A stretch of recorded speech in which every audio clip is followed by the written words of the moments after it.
This NASCAR Championship Format Discussion edition of the NASCAR Gambling Podcast here on the Sports Gambling Podcast Network is brought to you by Underdog. Underdog is hooking up new customers. Play just $5 and get $100 in bonus funds when you sign up with our promo code RACESGPN. Driver, start your engine!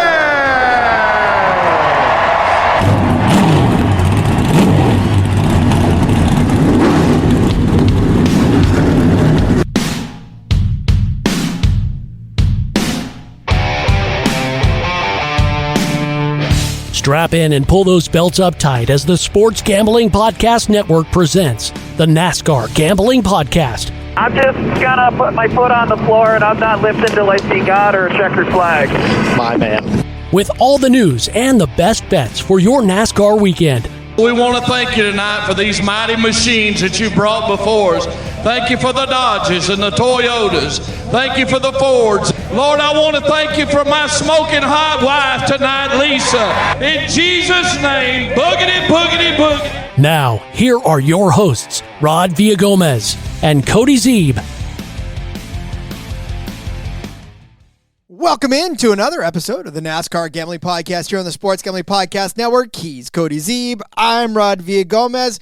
And we're closing out the week on a bit of a speculative note as we pretty much just sit here for the next, however long it takes us to figure out all of NASCAR's issues, work through them, offer solutions, Cody, and get paid for coming up with the next best idea for the NASCAR Championship format. Yeah, I think we settle it today, Rod. How will the 2026 NASCAR Cup Series champion, Shane Van Gisbergen, be crowned? That's the question. That is the question, and we will spend as much time as it takes to answer. So you are in for the long. No, I'm just kidding. We're just going to talk through some of our ideas, and some of the ideas that have already been floated around, and then maybe kind of go back in time to some of the ideas that were out there. And I mean, there haven't been too many different not playoff formats, but championship formats in general. So, I mean, it's not like we got to walk back a long way to find a better solution. But I know that there's been a lot of folks, Cody, that 1,000% can't stand the way that the NASCAR champions are crowned now. So there's a lot of people wanting it to change, and NASCAR's heard that. They're going to update it, but we just don't know yet who it is or what it is.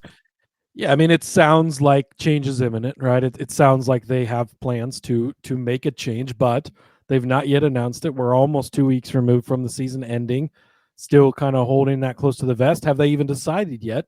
Who knows? Maybe they're waiting for this show to drop before they make the decision. But, I think it'll just be fun to walk through, because the thing with all of the playoff options or the championship options, I guess I should say, whether it's going back to the 36 races, whether it's going back to the original chase, whether it's keeping it how it is, whether it's a 3-3-4, whether it's like a 5-5, any number of these things, there's pros for all of them.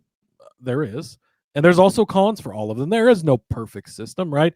What is the best way to crown the champion? What's the best way to decide it? I think it's everybody's going to have different opinions, right? And it's not necessarily one that's right or one that's wrong. And I think that it's kind of fun to walk through them and point out, like, here's maybe the good things, here's maybe the bad things. What do we want to see? What do we think? What could awarding a win instead of, just being a few extra points? Could it be an extra 10 points or 20 points, or do they make it 25 points? Or does 2 wins qualify you for the playoffs? Like, all that stuff. So we want to hear your thoughts. Chime in the comments. We'll be looking at the comments for whatever you guys have when it comes to this stuff as we kind of talk through it. So, we'd love to hear from you. Absolutely would. We're hearing from Derek right now. It's time for the Hot Rod and the Zebra. That is correct.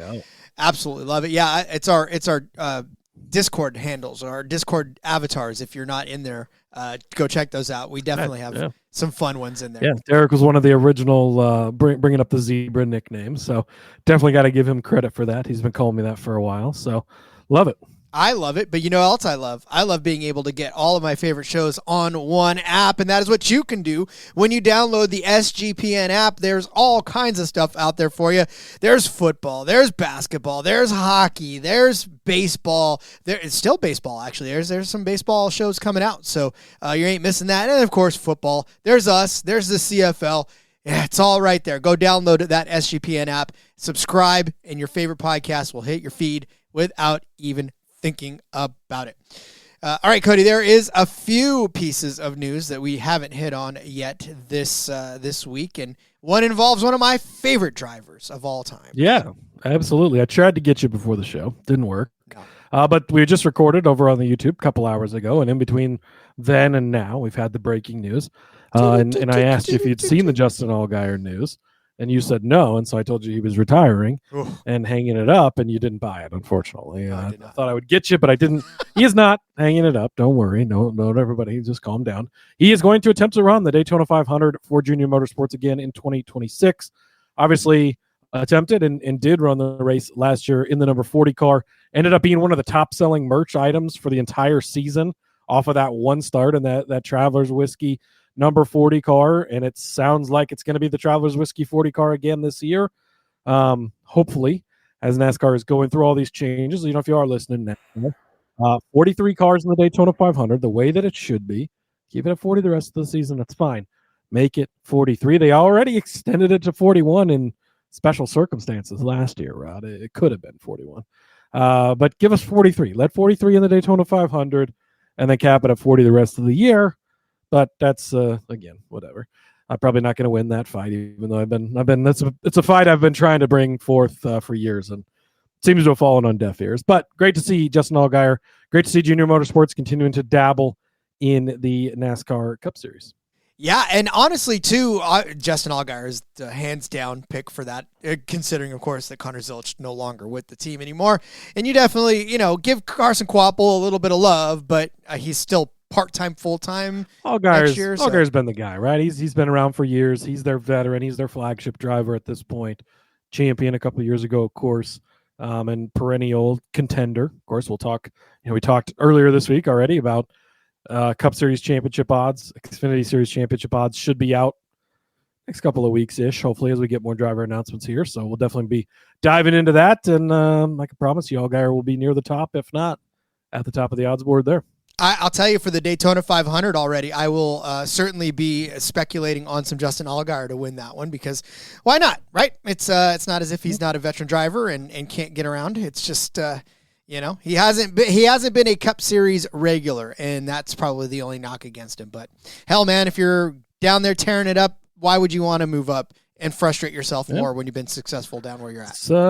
He's made a spot for himself. We've seen plenty of drivers do that over the years, so love it for him, and it's great. Like a guy like that getting an opportunity to run in the Daytona 500 last year, getting a chance to run it back, and to get to do it with Dale Jr. as your boss. That's pretty freaking cool. It is pretty freaking cool. It's pretty freaking cool winning contests and winning free stuff because you've entered these contests, Cody. We have a ton of folks that entered and participated in all of our season-long contests that we had going for this year, and only a few have been chosen as the winners, and you are going to tell us who they are. Yeah, absolutely. Wanted to give some shout outs. We run multiple contests throughout the year. We had the playoff bracket challenge back in the summer and all that, but for the full season, which we'll do this again this coming year. So make sure you stay tuned as we get closer to the season. But we do a fantasy league over on the NASCAR Fantasy app, right? Where you set your lineup every week and you get so many uses for each driver. Rod, hasn't happened lately in the Cup Series, but in the NASCAR Gambling Podcast League, it's back-to-back titles for COVID and Cambria. 3 in a row. Shout out to them for taking down the prize. $150 gift card for the merch store they won. Gator Bait got second place, made a big run for it there at the end of the year. Didn't quite get it done. $50 gift card for them. Tina in third place. Props to her. She's back-to-back years been up there in the top running. So third place got a race officials or terrorists shirt headed her way, and Kyle Lee also claiming fourth place. So that was our top 4 prize winners. So shout out to all of them for getting it done in the season-long fantasy. I tell you what, man, and I love that the COVID and Cambria popped into the Discord just out of the blue, not talking at all in the year, just to they're say. They're not always super, jump in every once in a while, but then, pops in, and hey, I'm the back-to-back-to-back champion. It's like, hi, thanks for my prize again, and now I'll bounce it. But look, it's so much fun. I tell you, this will be the year that I participate more. I always have high hopes to get in there and do it, and then if you notice, I'm probably on the bottom of all of them because I lose steam. You didn't make the screenshot, Rod. Which is I finished in 7th place, so could have been better. I'll take it. We had 63 people in there, 62 if you don't count Rod's not entering. And don't count mine. Yeah, that's what happens. I have the best of intentions, and next thing you know, I'm all, it's already Daytona. There's always that one guy who doesn't set his fantasy lineup, Rod. Oh, no. See, now that I do. That I do. I'm not that guy in most leagues, but yeah, I figure I'll let somebody else win. So sliding over to the one and done pool. This is always one of my favorite. Usually we make it 2 episodes, but one of my favorite episode series in the off season is going through the one and done pool and making all the picks preseason. Similar to a Survivor, right? You get to use each driver one time throughout the year. You're not eliminated at any point, but you've got all of the drivers in the pool and anybody who steps in and you could pick a Connor Zilich when they make their starts or whatever. And so you get to use each driver one time throughout the entire season. So we had a ton of entries into this. The preseason picks, which we do put in there, 14th place, started the season really strong and then kind of slid near the end of the year. So we're going to have to try and pick that up a little bit, but did get 14th in the preseason picks. I was almost last, so I had just a horrible season of one and done. Seemed like every week when I pick a guy, he'd wreck out, finish last. Could not find any luck there. But Cage Fighters took home the win, 10,066 points. It's a pretty decent win there. 5 times picked the driver who won the race. Wow. So that's pretty solid. And then Kyle Lee, Blurry Kyle, who we'd mentioned is finishing 4th place in the overall season long. He finished 2nd place in that. So both of them got their prize money from that. We did do a little small entry fee on that one. So props to those guys for taking home the one and done, which I'm looking forward to that episode, probably January-ish time frame, maybe December, depending on how the off season goes. But going through and selecting all our one and done pool picks and getting that all set up again. Yeah, that's fun because then you get to talk about all kinds of drivers and you don't necessarily have to talk about all the favorites every single time. So absolutely love it. All right, we've got the Steeler, the Ace Steeler 101 in here. I haven't seen you before, or maybe I have, and I just haven't paid attention. Austin Cindric is at Sandown in Australia at the moment, preparing for the Adelaide Supercars Grand Finale and already impressing supercar drivers. Ooh. Good showing for him in Adelaide. So yeah, good job, I'd like Cindric. To see it. It's good to see the Cup Series guys go and show off in the other series. Cindric's a guy who's done a lot of different racing throughout his upcoming and through his career. His dad obviously was the head of the Penske IndyCar program. RIP to that part because that didn't end well. But so lots of road racing stuff and whatnot throughout his career. So good to see those guys down there. One more contest, Rod. We did have the playoff. We did the playoff bracket challenge over at NASCAR as well. Be interesting to see what that looks like this year. Okay. Full season points took that one down. Our guy Rowdy Nation had the lead until the final week. RIP with Chase Briscoe pick there. But full season points got a hoodie headed his direction for winning that one. So thanks to you guys for joining in those season long contests or playoff long contests with the last one and all the contests we run throughout the season. It's always a ton of fun. And we greatly appreciate the participation. Where did I finish in the playoff? Because I actually did that one. I finished that one out. Well, yeah, that's because you had to pick this or set the all the way. At the beginning. Let them go. Mm-hmm. I don't have it pulled up in front of me anymore. Ron. I already closed that down. That's fine. I don't care. I'll figure it out. I'll log in. But yes, I know that neither of us were that close to the top. So yeah, because I had Denny, I think, winning the whole thing. So I was good for a while. I went with Briscoe. I think I was decent. I missed on my top 4 though. I had Larson going out early. That was a bad move, obviously. won the championship. I leaned a little too hard into the captain shook, but shit happens. That's all right. Hey, listen, thank you guys. Like we said, to everybody that participates, it always makes it a lot of fun to have everybody come in and have some fun together and compete for what is really a great prize at the end of the day. And then, coming in Discord and talking about it. And we have a great community. We can't stress that enough. And we've said it time and time again. We absolutely love each and every one of you because it's a family. This isn't just a group of listeners. This is an absolute family that we've built over the last 700 episodes. And I mean, we're in for the long haul, and it's long time. We're headed towards our 5th season of this show when we get to 2026. Insane. That's crazy. 703 episodes. Been a lot of fun. So yeah, thanks everybody for participating in those.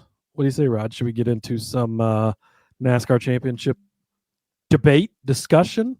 Discussion, whatever. Could be either, could be both. Yeah, actually, it could be a lot of it. Hold on, though. This just in, Kyle Larson taking Yuki Tsunoda's seat at the 2025 Las Vegas Grand Prix, racing in Max Verstappen's equipment.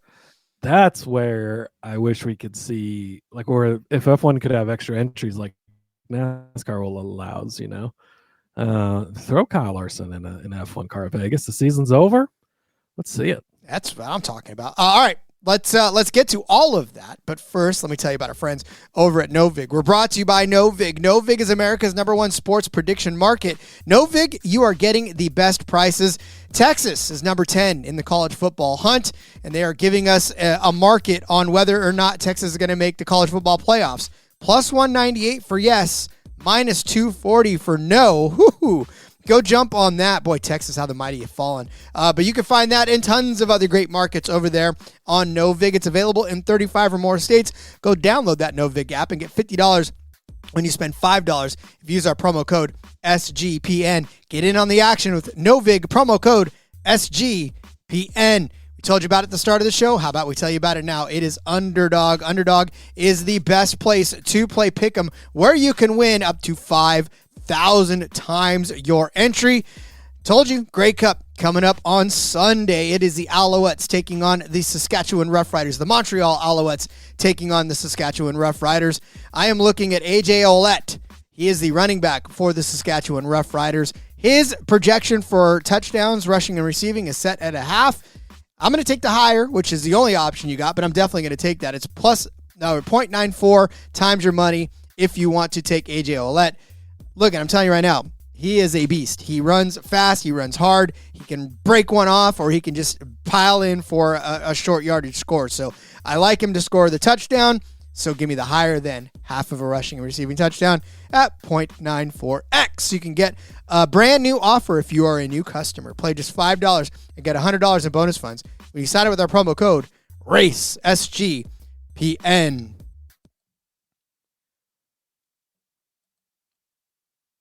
My family, well, they're used to me being into a whole bunch of stuff that they're not into. And so when I started the dive into the Canadian Football League, and I was introducing them to the Saskatchewan Roughriders, the Winnipeg Blue Bombers, the Calgary Stampeders, the Montreal Alouettes, the Hamilton Tiger Cats, they looked at me with complete disinterest, which is normal, and promptly was like, okay, well, that's you, bud, and hopefully you have fun with that. And I have. The Ottawa Red Blacks, it's a whole different language that you get to speak, and nobody cares.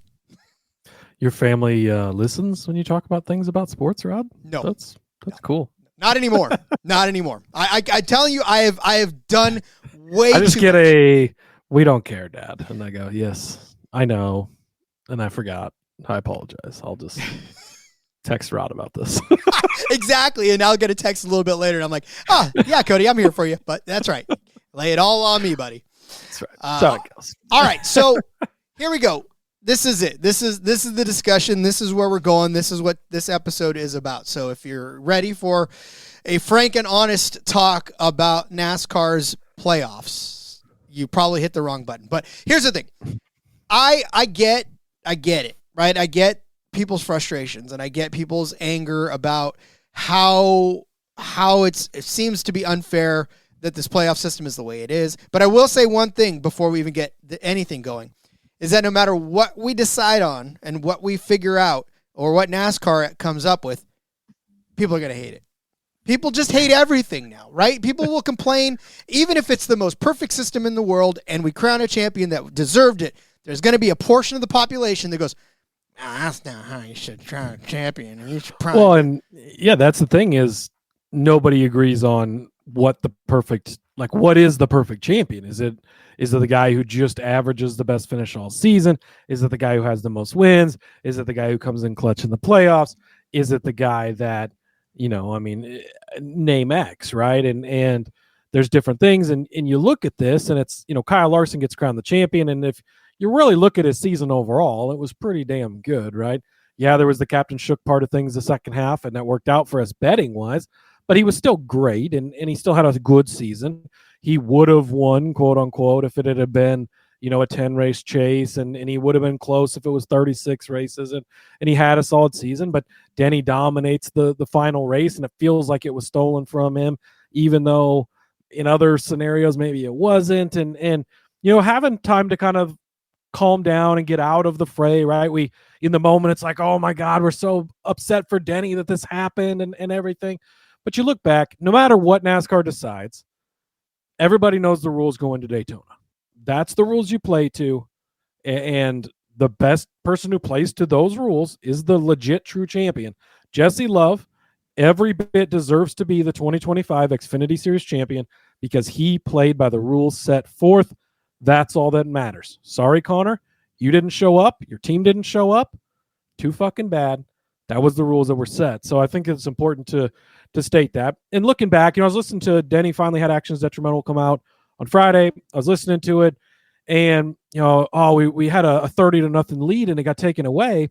And I was thinking about it. And did you have a 30-0 lead, or were you pitching the perfect game, and then in the bottom of the ninth inning, somebody got a base hit off of you because you threw one bad pitch, and suddenly you're not the World Series champion? There's no sport that you could compare to where a 30-0 lead gets taken away, but you didn't have 30 points on the board.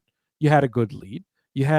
So I don't know. I've kind of swung back around to, again, these are the rules that were set forth, right? And is that how it should be? Is it not how it should be? I guess that's what we're here to talk about today, but I don't know. In retrospect and having the time to cool off and think about it, I don't know that the playoff system we have is that bad. You think about the 4 drivers who got to Phoenix, all 4 of them deserve to be crowned the champion. Kyle Larson had a great season, a good enough playoff run, and he's a great driver, right? The best driver in the world, I think. Denny Hamlin had an amazing season, all the wins, the clutch playoff moments. He gets there. It's the big storyline. Everybody's pulling for him. Chase Briscoe comes out of not nowhere, but really, shows up big in his first opportunity on a good team finally, and has a hell of a season, has an amazing playoff run to get to the championship 4. And then for William Byron, regular season champion, in a great season overall, right? Daytona 500 winner for the second time back to back. And so, yeah, all of them would have been deserving. So having those 4 guys race for a championship in one race, I don't know that it's the worst thing ever. I love that analogy of the perfect game going and somebody gets a base hit off you, because that's exactly what it is. It's one little mistake that sets up the rest of the game, right? And you could have had a 1-0 lead at that point. You give up a base hit, then you give up a bunt single that moves them forward, and now a sac fly, and that's the sequence of events. And guess what? Yeah, you were pitching a perfect game, but somebody got you in the end. And that's why, or even to use that 30-point thing, right? Look, you got to play all 4 quarters, or you got to play all 60 minutes, to be honest with you, because there could be a few things that go your way. What if a team's down 28-3 and late in the fourth quarter, or the late in the third quarter? But that's the thing is, like, what if Tom Brady throws a perfect pass and it's right to the receiver and it just glances off, and then the guy catches it and returns it for a touchdown, and then the next play they scored another touchdown, and all of a sudden, they were killing him. And that's really the Falcons game is kind of the same. The Falcons-Patriots Super Bowl, they killed the Patriots for the first 3+ quarters of that game. It was not even close. They just shoved them in the dirt and destroyed them. But then late they made mistakes, and the Patriots took advantage. They came to the situation and they came back. And yes, this was more the last 2 minutes of the game than anything because of the caution flag that somewhat is out of their control. Yes, but the pit call was not out of their control. They made the call they thought was right, but it wasn't the correct play call, right? It wasn't the right pitch to throw. It wasn't. So I think you can compare it in those scenarios to that. And there's other things that if you did keep this system, what if we, I don't know that we want to get rid of ending under a green flag, because ending under a caution flag, do you want to pay to go to a race? Do you want to go to an event and end under caution? I think that it's been good that NASCAR's gone away with that. Is a green, white, checkered overtime something that needs to be reviewed? Maybe. We don't count caution laps in the last 10 laps of the race, or the last stage, or the last 100 laps, or maybe we freeze things where they're at, right? Maybe, like back in the day, lap cars start where they are in the lineup. I don't know that I love that idea, but it's an idea. That's how it used to be. Or the lap cars all started on the bottom at times too. That's kind of gone different ways. I think that maybe if we don't like caution flag resetting into overtime chaos, you could maybe, not count the caution lap. So if the caution comes out with 3 to go, then it is going to be a green, white, checkered. But if it comes out with 10 to go, that generally takes us into overtime, right? By the time we go through an entire caution process, now we're in overtime. How about we just stop counting caution laps at 10 laps to go? And if the caution comes out with 12 laps to go, then we're going to take the green flag with 10 laps to go because it stops at that point in time. That might be a way to alleviate this one little thing that happened in this particular event. Yeah, and yet there's going to be something else that comes up that we're going to need to address that way too. So you're right. There's no one-size-fits-all option out there. And honestly, with as much as they've had to tweak, and so first and foremost, I want to get to John's comment real quick. Justin Allgaier should have been the champion. John, I feel you 100%. I really wish that he'd have been the champion on this one, but that's not how we'll have another works. shot this year. Yeah. But so, look, if you take a look back, right, and obviously we're not going to keep this format. So that's not going to be something that we... don't rule it out just yet, Rod. But there's been so much clamor. I don't think they're going to... If they said that they're going to change it... I do think that they're going to make an adjustment. I think it's overwhelming. People want an adjustment, and I think NASCAR will answer that. I think they will. What that is what we're going to talk about. But if you look back through the history of it all, right, obviously for the longest time from 1949 all the way until the 2003 season, we were using full points format, full season points format, right? Matt Kenseth was the last one of those to win that one, and that's why everybody was like, oh. But see, 1949 is when they started this, and it took till 2003 for somebody or for everybody to cry enough to make a change, because Matt Kenseth obviously was not the most famous. I mean, no wins, right? 25 top 10s. He essentially just pointed his way to the championship, and people were like, how can you win a championship without winning a race? And we need change. See, that's the funny thing, because now, you've got people calling for 36 races and I want the guy that has the best season to win, but it's not always the guy that has the best season that wins in 36 points. And 2003 is a great example, because Ryan Newman won 8 races, had an amazing season, but yet they were inconsistent on the back end and had DNFs and had bad finishes and didn't get there. You could alter the points to make it matter more for winners. Yes, I think that if you were going to go with 36 races, that would probably be the way to do it. But also, with 36 races, yes, the way that people were like to pull up the NASCAR Winston Cup points for this year, look how close it was, Rod. Okay, yes. But William Byron was locked into the playoffs, quote unquote, locked in, after the Daytona 500.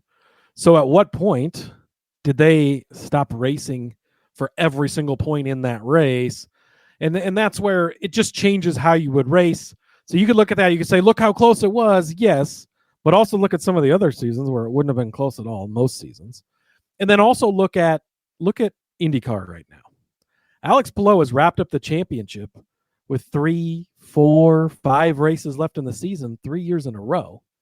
And honestly, the championship race is boring as fuck, because about 5 races into the season, you're like, oh, it's going to be another Alex Palou year, and nobody's ever going to catch him. And then it just kind of, he runs away with it. And then it's just, there's not, and sure, there's something to be said about how great of a season he's putting together. Yes, but especially these days, you have to keep some excitement and like give us something to look forward to. Get spice it up a little. It doesn't have to be a one race down to overtime, best guy on 2 laps wins. It doesn't have to be that, but 36. Careful what you wish for. And, we've seen that multiple times in NASCAR throughout all those years from 49 to 03, right? Where guys would wrap it up 2, 3, 4, 5 races in advance. F1's been that much that the case lately. Now, this year is an amazing points battle. They had an amazing points battle about 4 years ago, but the last 3 years, Max Verstappen wiped the field and had the championship trophy with 10 races to go. And it was like, it deflates things a lot when it comes to the points championship. So I'm not really a fan of 36. If that's what they go with, whatever, like I'm good with whatever points. I'm not going to stop watching NASCAR or whatever. If they want to go with 36, fine. I think that there could be some ways, you still award stage points, you up the winners points, you maybe add in points for leading the lap like we used to have back in the day. Could be some ways to try and jazz it up more. I know JDK has brought up, only paying points to the top 20 like F1 does, or F1 pays to the top 10, which is half their field. So in NASCAR, you'd translate that to the top 20, right? Half the look at every time I say his name, he pops in. Look at that. But so that could be a way to maybe try and keep the points closer throughout the year. But I don't know. Of all of the options out there, 36 is my least favorite for sure. Well, and again, like you said, we watched Max Verstappen run away with the championship, and that's not 36 races. It's only like 20, 25, 24, and he had it locked up by 10 races. So, and then that also leads people to go, well, this is no excitement. And there's already people that are like, NASCAR is so boring anyways because of blah, blah, blah, blah, blah. And so tell me that there's nothing to race for after 25 races and people are just, going for second or going for third. I mean, granted, yeah, that's great and all that, but I mean, you had the season where Dale Earnhardt didn't win any races in 1991, and he was still the championship. You're going to tell me he didn't deserve to be a champion? 1996, as JDK points out, Terry Labonte had 2 wins, Jeff Gordon had 10. So, if the guy with the best season, quote unquote, is the guy who wins all the races, that doesn't always happen. The Gordon thing, the Newman thing, the Earnhardt thing, and okay, so let's put more emphasis on wins, fine. But if you are going 36 points, really, the Chase Elliott, who just finishes 5th place every week, no matter what race we're at, short track, big track, road course, Navy base, Army base, we're flying jets, it doesn't matter. He's just going to finish 5th to 10th every single week and get some points. Well, he ends up being the champion because he just put together a consistent season. And honestly, that's pretty fucking boring.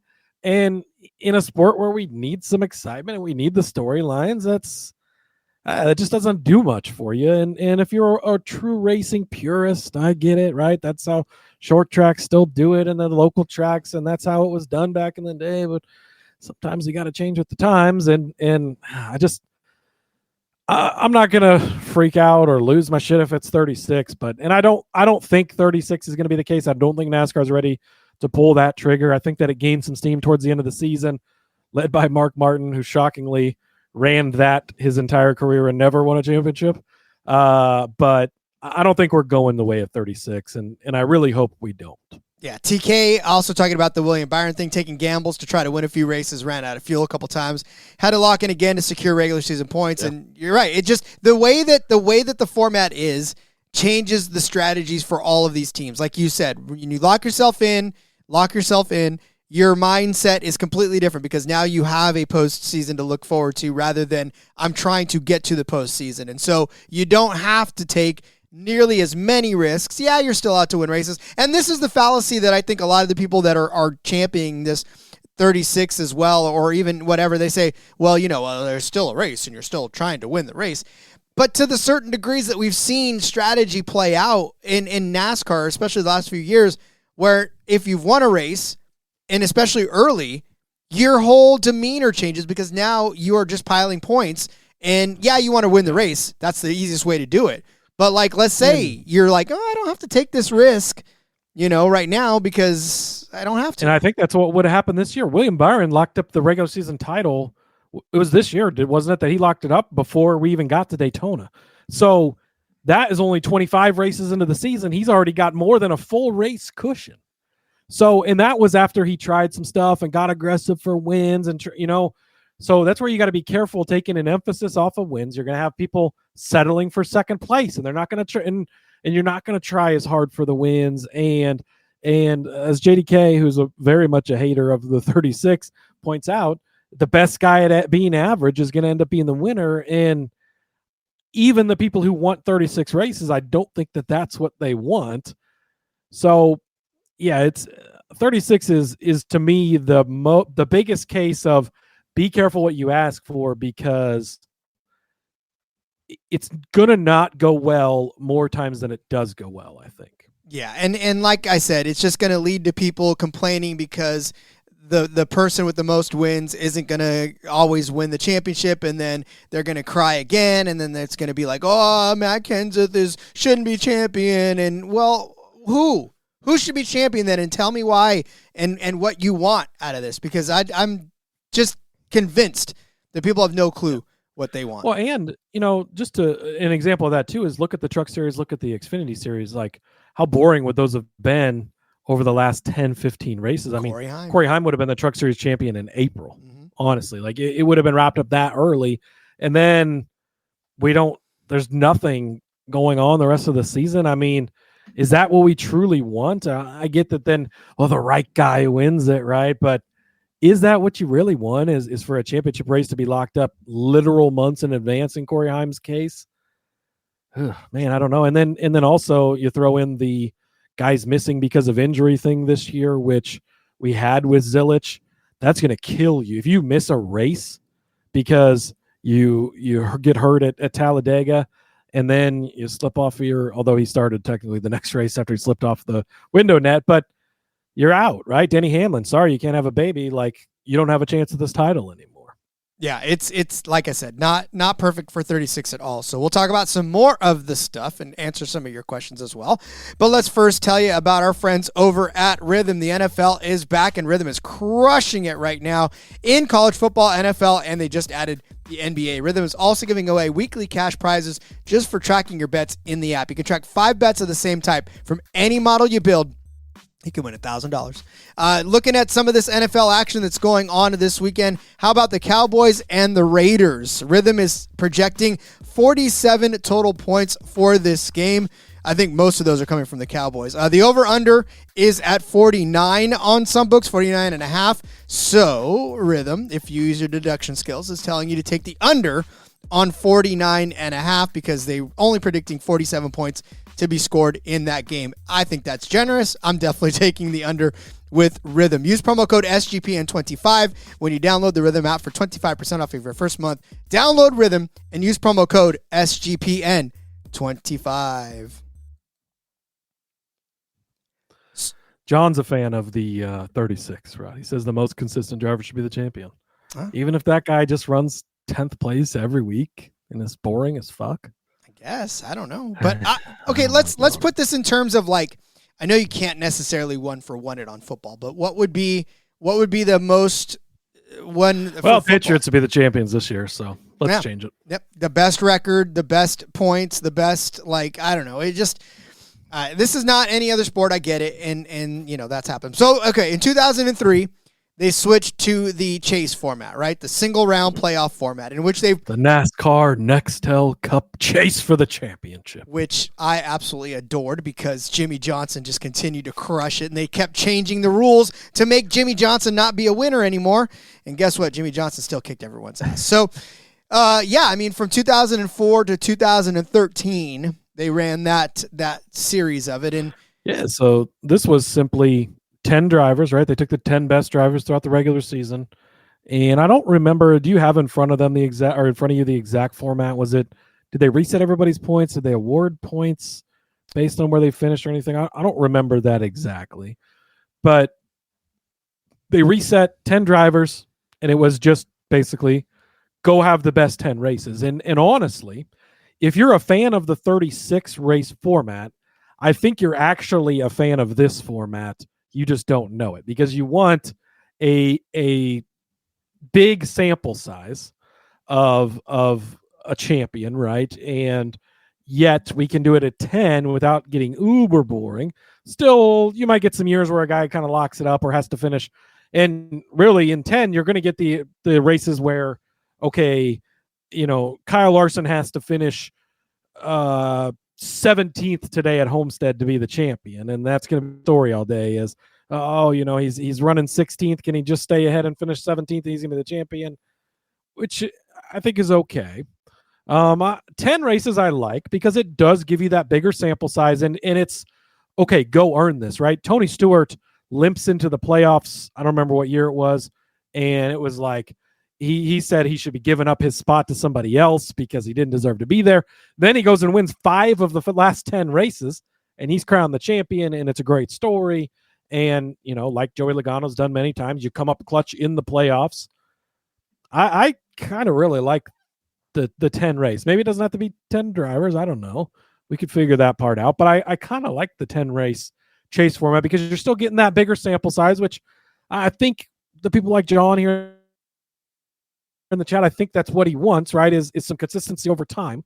But we're not stretching out over 36 races, which could create a lot of issues, I think. So here was the chase. If you are new to NASCAR and you don't know what the chase is all about and you don't know what the whole thing was, it was a 10-race chase for the Sprint Cup deciding. And so after 26 races, the top 10 drivers and points earn a berth in the 10-race chase. Spots 11 and 12. No, you get your 26-point race, right, to race into the top 10. So you get that part at least. Yeah, you do. And then it was the 11 and 12 spots, the wild card spots go to the drivers outside of the top 10 with the most wins. So now you get the guys that have the most wins that may not have been inside of the points, provided they were inside of the top 20. So if they weren't inside of the top 20, it doesn't matter. Which if you're that one, you're pretty much, you're going to be in the top 20. And then you're not getting your Austin Dillons in just by winning a race. You're getting in guys that more deserve to be there. A lot of people would say that got some wins, but just didn't get into that top 10 in points. I think that's fair.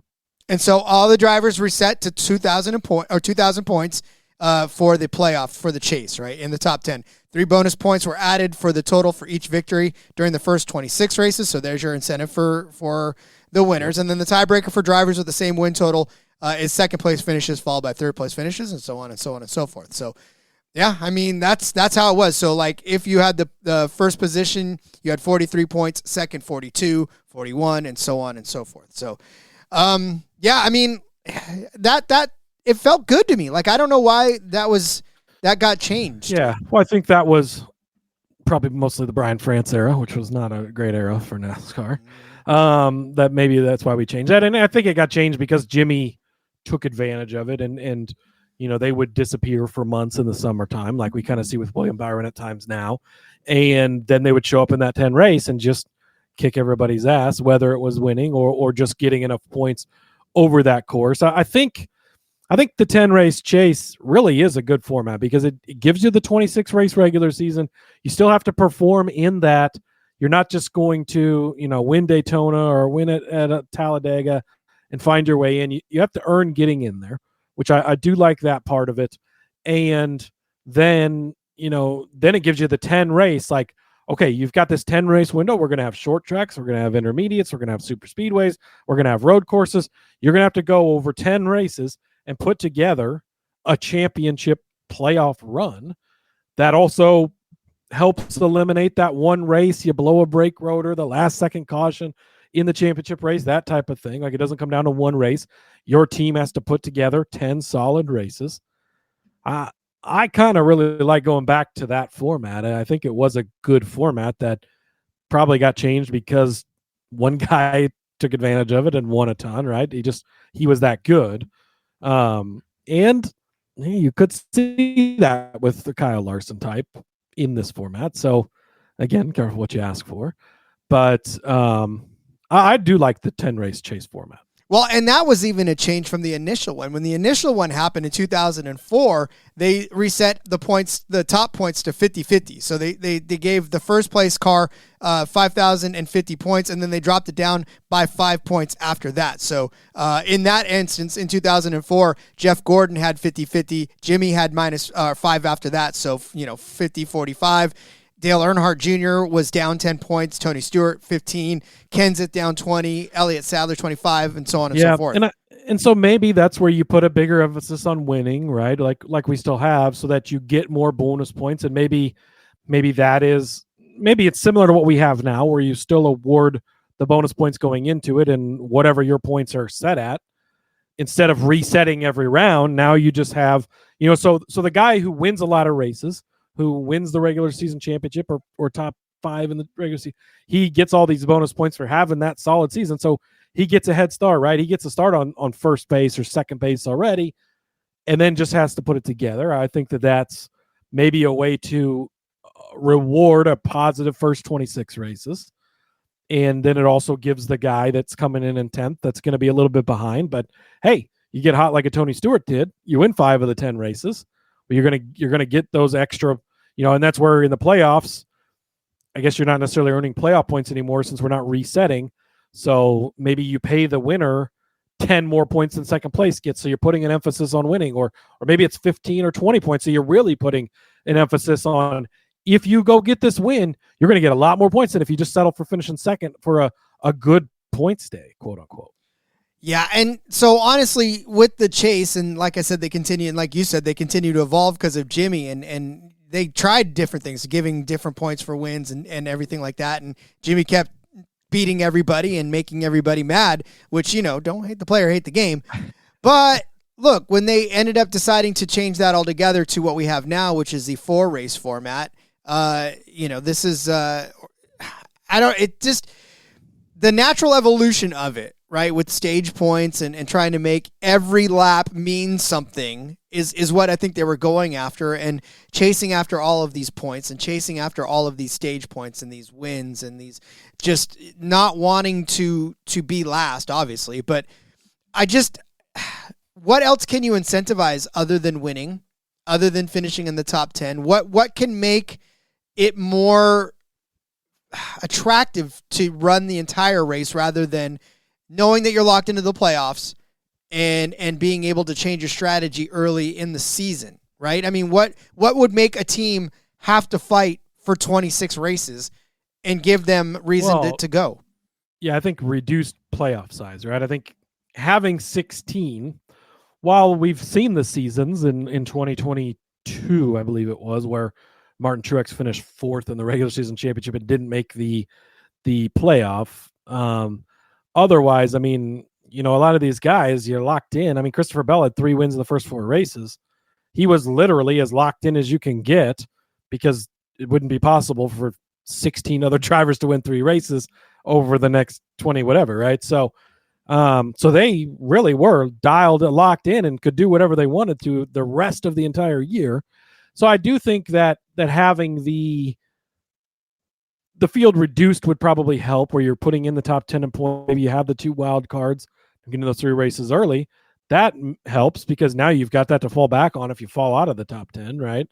That would probably be a way to incentivize it. I mean, paying the stage points, I think, is great, because it does reward you for running well during the race, right? And if you look at Denny at Phoenix, if we were racing in a 4 race or a 3 race or a 10 race final, getting those stage points, he earned way more points that day than anybody else did. Maybe that would have been enough to get him the championship, right? So I think that we're doing a good job of awarding stages. Getting rid of stage cautions is possibly the worst idea that we've had, because if you get rid of the built-in stage cautions and don't bunch the field back up, you think you have some boring races right now. You're going to have some it's going to make some races exciting, yes. And I think super speedways, like they did a couple of years ago with road courses, super speedways, you could probably take the caution out. You still pay the stage points, right, at the certain lap. They tried that with the road courses, which didn't really work out, and SVG now would probably lap the field if we didn't have cautions. But I think you could do that in the stage races to help alleviate the fuel thing and all that, or in the super speedway races. But if you do that at Bristol, you're going to end up with 3 cars on the lead lap at the end of the day. And I know some of you guys like the days when Ned Jarrett would beat second place by 14 laps, but that's rough. Well, and so John says be all about the points. And we talked about that being all about the points, because if it's about the points and you have more points, mediocrity too much.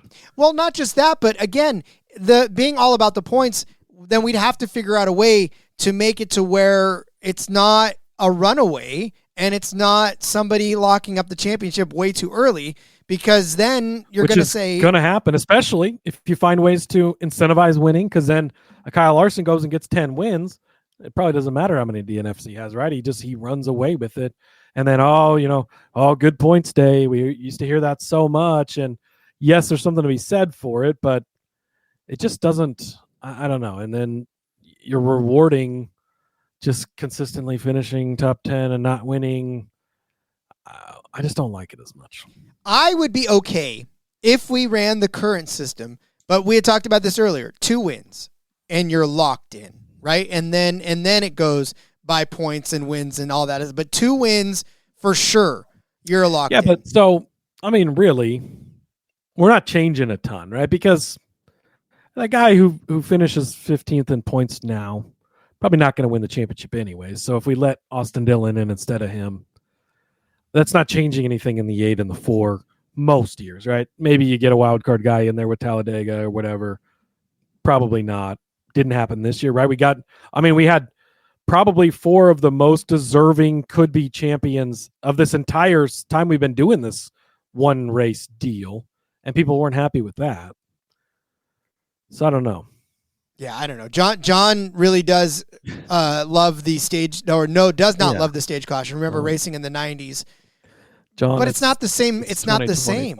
Yeah, this is not the same as the 90s. I grew up watching the racing in the 90s, and I loved it. And there's so much of me that sees that and watches those old races, and it's like, I just want this again. But we can't bring it back, John. The 90s racing is dead. It's not. I know that Tom Brady cloned himself into Drake May. I don't think we can clone the 90s cars into today. And it's just, we're not going to get that. Racing then was great and it was amazing and that was the peak of the sport and we loved it. But trying to recreate that now, I don't think we can. And you don't have the equipment failures like you had then, unless you race for Joe Gibbs. Pit crews are a hell of a lot faster now. Yeah, a single lug nut. It's not. Yeah, you can't compare it anymore. It's hard to. Yeah, and you're gonna get. I don't know. It's just.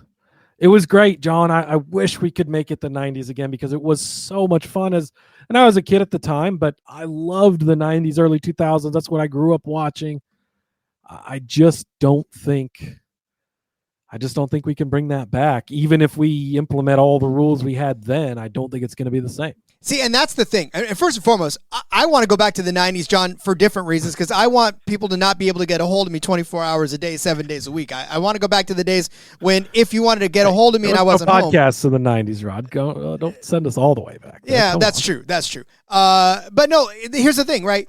You can't, if we brought all of that back, if we brought no cautions, if we brought points, if we reverted and turned the clock back to the 90s, to the 70s, to the 60s, and the way they ran back then, it's not going to look the same. It's not going to be the same, and it's not going to turn out the same. And that's why we got to stop romanticizing some of the stuff that was working before, because they had cars. A lot of them had cars that they were just building that day, right? And a lot of them were. And as the progression of the sport got better, the reason that the rules kept changing is because the technology kept getting ahead of the rules that were in place. And so you had to find a way to circumvent that and to actually stay ahead of that, which is why they started to do all of this stuff. And why not? Because, like I said, it's not going to look the same, John. We all want it to look the same. We all want that same warm fuzzy, but it's not going to be the same. Yeah, it just today everything's so different now. There's so much technology and you know, Dale Jr. has talked about this on their podcast. Like, what if you could just snap a finger and forget everything we've learned over the last 40 years, right? That would be great because then we could go back to that. But now the teams have so many tools at their disposal and so many things, and it's not going to look the same. And yeah, the fields are closer now than they've been, and especially then, which I think is great. But I don't know. I don't think we can pull it back. As much as we want to, John. She's gone. You got to let her go. Yep, that ship is already sailed. And okay, so here's the thing. Go ahead and bring it back. Go ahead and bring it back. Let's watch it play out. And I guarantee you that it will not feel the same. And there's going to be a lot more people that are going to hate it. And JDK, I mean, no stages. Larson wins Bristol by 20 laps. SVG probably goes full F1 and wins by minutes on the road course. And he's not wrong. He might win by laps. Yeah. Like, honestly, it's just, I don't know. I don't think we can bring. And then, we're we going to race back to the caution flag, like big safety issues there. Like, there's so many things we just can't do that they did back then. Yeah. And so I guess as we start to come to a close on this discussion, because like we said, we were going to solve all the problems. Cody, what is our solution to NASCAR? Well, just real quick, I know we've been on this for a while, but what I think might be the leading candidate for this is going to end up being a 3-3-4 format where we still, how they determine the playoffs, I don't know. We're going to have 16 cars. But instead of having 4 rounds, we're now going to have 3 rounds. And you're going to cut drivers after the first 3. You're going to cut drivers after the second 3. And then the championship round would be the final 4 races. So likely, I think it would be like it is now, where once you get into the championship round, everybody's reset to 0, which if it's going to be 4 races, if you're doing 10, I think some bonus points are great. If you're only doing 4, I think you have to reset everybody back. So you reset, so you set everybody there. It's 4 races. Is it 4 drivers? Is it 6 drivers? Where do you set the line, right? And then they go out and you have to put together 4 races. And I think make it 4 different types of racetracks, make them show us all the disciplines or a lot of the disciplines, right? Right now, the way the 26 schedule is set, that would give you Phoenix, Talladega, Martinsville, and Homestead, which is a pretty good mixture, right? I think having a Talladega in there is fine because 6 of the 36 races are super speedways now. So having that in there is great. And maybe you work a road course in there on a rotating basis at times because, hey, 6 of the 36 races are road courses. If you want to be the best, you want to be the champion, go show you can do it on all types of racing, right? So I think that's probably the format from what I've seen, I think that's the leader. Listen to guys like Jordan Bianchi, Jeff Gluck talk. 3-3-4 seems to be the format that's leading. I think I'd rather have the 10, but I think 3-3-4, I think, is a compromise between the 10 and what we have now. And at least that makes it not one race, right? Where one caution at the end is the one true thing that costs you. You do have to put together a 4-race sample. That's a pretty good sample size. And I think we could be, I guess, more happy with who's crowned the champion at that point. And honestly, the reason that you do 4 races, and it's almost the same reason why you have a 7-game series in the World Series or a 7-game series in the NBA, right? It's because in a football game, one team plays another team, and yeah, there's a lot of variables, but no other teams are involved, right? And so with NASCAR, everybody's involved, and to have one race and to have one caution come out at the wrong time by somebody who's not even involved in the playoffs at all, that should not cost you a championship. I 1,000% agree with that. And a 4-race format at the end at least gives you the opportunity to to figure that out. And I know 4 races in October and November is kind of hard, but we did How's it that hard? this last week. We do it every year. The Roval is in there, right? Talladega, Phoenix is a mile. I mean, we race, and there's plenty of tracks you can go to in October. Rod, it's November 14th in Nebraska, which is where I'm at. It's 3 hours north of Kansas City. It was 74 degrees here today. So we'd have been fine out of race at Kansas City today. But I agree with you on the no overtimes thing, John. I think that you stop it at 10 or you don't count caution laps at all. I think there's ways to get around that. But Yeah, 4 races. We already raced 4 times in October, November. Las Vegas, you don't have to worry about weather. Phoenix, you don't have to worry about weather. Homestead, Miami, you really don't have to worry about weather. So there's plenty of options there. Dega is not too bad that time of year. Martinsville, they seem to race second to last race every year, and it's fine for the most part. A little chilly, but I don't think that's an issue. We already do it. Yeah. So yeah, I mean, I guess in the end, I would probably adopt the 4-race final. I want to keep everything essentially the way it is, but I think the 4-race final makes it a little more, and 4 cars. We don't need to overload it. 4 cars works, and just let the final 4 duke it out over the last 4 races and see where the chips falls. And I mean, that does seem like a very nice little in between what everybody's kind of clamoring for. So I would like to go back to when Richard Petty won the 1964 NASCAR Cup Series Championship, and they ran 62 races. I think that's the format I would like, Rod. Best driver over 62 races. Let's do it. That's horrible. That's a lot of racing, and I would absolutely love it. But boy, you need a chance to breathe every once in a while. That's 62 races. Just that's more than one a week. I've lost you, John. Talladega can get cold, yes. They already race there at that time of year, and it's not raining. So that wouldn't change. It's not just because you go to 4th round championship round. They're already racing Talladega that weekend, whether it's 4, whether it's 36, whether it's. So I don't really know what you're trying to argue there. That. Yeah, I don't know, but yeah, and stop counting the caution laps for stage cautions. But then at the same point, if you stop counting caution laps, especially in truck races, those would be 8 hours long. TV doesn't like that. That's why I think either last stage, last 10 laps, 50 laps, something like that is probably the ideal way to not count the caution laps and race out those final laps, I guess. Yeah. And I did see, I don't remember who it was, but shout out to them. Somebody on Twitter had the idea of if have a set bar, like if we're headed to overtime and the leader has more than a 2-second lead, they're declared the winner because nobody would have caught them, whatever. I mean, you'd have to figure that out, I guess, but it's a thought. I don't know that it's a great thought, but it's a thought. Yeah. I don't know. There's so much going on. And honestly, like I said, we won't know until they start to figure it out. And you know what? But to truly answer the question, my favorite would be, I think the one that I would pick now that I've had more time to reflect, more time to think. I really like the 10 race chase. I think you get your bonus points going into it. So you've built up your advantage to the first 26, 10 races, go out there and be the best over 10 race sample size. I think that's the best route.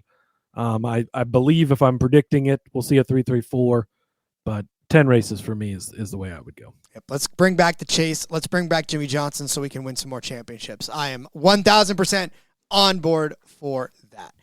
All right, one final thing for John. He wants to see if anybody drove all 64 races. No, and that's the point, because now we have to hope your driver starts enough races to be the champion. Like, that's where people are like, oh, we've been doing this for so long. Like, yeah, but look at what a fucking clown show that is. Like, oh, the guy who shows up for more races because he has more money gets to be the champion. Congrats, Richard Petty, you're the king. Not everything in the past is great, people. It's just, it is. Indeed. All right, well, let's put this to bed. We got plenty of more off season to debate this, and I'm sure that we're going to find out more as the weeks progress, and then that discussion can even turn more into what we don't like about the new format. And we'll have some fun. I can't wait to break down the new format, whatever it is. I can't wait to hate it. I'm just going to be an opposition. This is it. 2026, the year of opposition for Rod. I will stand in the way of any progression and just shake my fists like a good old man should do. Yeah. Shout out to John. Shout out to JDK. Thanks for engaging John. Us in the comment section. We do really love it. Nothing personal for sure. Just having a good time, trying to have a little debate discussion. Let us know if you're listening to this after Spotify comments, YouTube, whatever. What's your ideal format? What way do you like it? I think I will put up a poll. So this is going to go out Saturday on Spotify. I will put up a poll over on Spotify, Rod, and we'll list the options, right? 36 races, 10, 3-3-4, what we have now. Go vote on that Saturday and let us know your thoughts. Yeah, and don't be lazy and just say I don't like that. Come up with an idea of your own. Like if you're gonna come after it, then just come up with an idea of your own. And yeah, we might not have covered something, and you might have a great idea of a 15 race playoff or whatever it is, right? Let us know what you think. One of my biggest pet peeves is when people are like, "Hey, that's King of the so Hill, stupid." Rod. The final race of the season is 2 drivers. There you go. Put them out there and see who can do better over 500 laps. That's all I want. I want a Lightning McQueen versus Chick Hicks versus the King. Final 3 race over there in LA. That's what I want. All right. You know what I want now? To let you guys go and have a good weekend and enjoy the rest of the week. We'll see you back next week, normal time, for the Formula One race in Las Vegas, where what is that? Kyle Larson is jumping into the Yuki Tsunoda Red Bull. No, I'm just kidding. He's not. Don't at me on that one. But wouldn't that be fun if we saw that? That would be fun. Unfortunately, no Kyle Larson racing there. But yeah, it's going to be really exciting. The Las Vegas race is really, really cool. It's a sweet-looking circuit there in Las Vegas, racing down the strip, around the sphere, all that stuff. It's a lot of fun. We had some success last week. If you weren't sure, you didn't really pay attention, we hit some good bets, had solid day. We're going to try and do that again next week for Vegas. So looking forward to it. Thanks again to everybody for hanging with us this off season. We will see you guys next week. In the meantime, Rod, follow me over on the X at @Husker_Zeeb. You can jump in my DMs and complain about stuff there if you'd like. I'm always willing to engage. Join us in the Discord, sg.pn/Discord, and we'll see you guys next week. Follow me on Twitter at RJVillaGomez. Stay out of my DMs. And no, I'm just kidding. You can find all the stuff that I am all about and having fun with you guys, probably lamenting about the Niners and their just recent demise and hurts. But yeah, all right, we'll see you guys next week for the Las Vegas Grand Prix in Formula One. But until then, we'll see you next week. Let's go racing and let it ride.